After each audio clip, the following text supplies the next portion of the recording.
I'm Teresa Waller. I'm the second negative of anti-lowering the drinking age of California. I'd like to first start off by saying that if the drinking age was lowered, then sexual assaults would be more prevalent. Regional supervisor for the Tennessee Bureau of Investigation's Nashville Crime Lab states that alcohol is proven the #1 rape drug, even more so than roofies. And this is because alcohol is more socially acceptable and easily accessible than roofies would be. And according to the National Institute on Alcohol Abuse and Alcoholism, at least half of all violent crimes involve alcohol consumption by at least one of the parties involved, and sexual assault fits this pattern.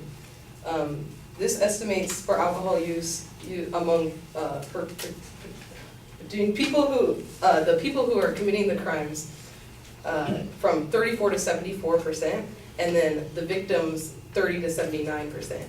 These are statistics that are under the current law of the drinking age being 21 and over, and if this drinking age was lower, more people would have an easier access to alcohol, and the numbers of sexual assault would increase.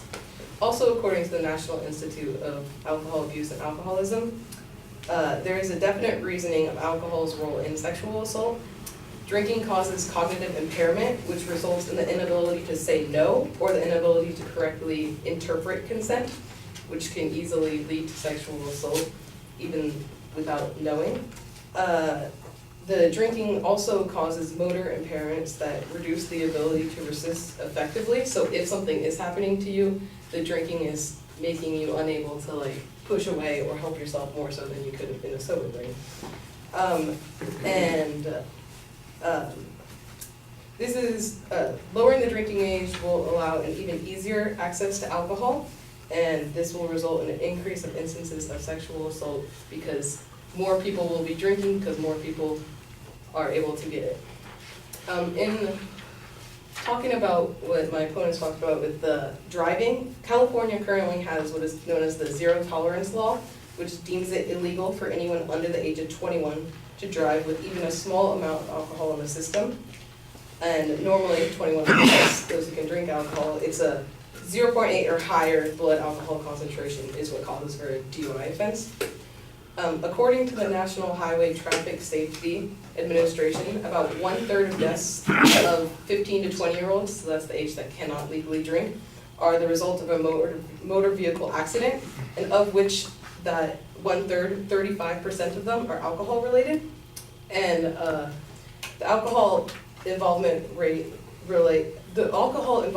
of that is roughly twice that for over 21 drinkers, so people who can legally drink.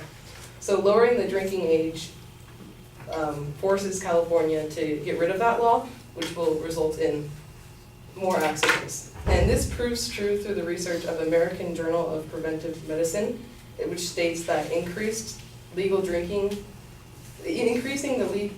the legal drinking age to 21 saw a 16% median decline in motor vehicle crashes. So if we keep it how it is, or if we lower it, then more people will be access to alcohol and more people will be more likely to get into those vehicle crashes.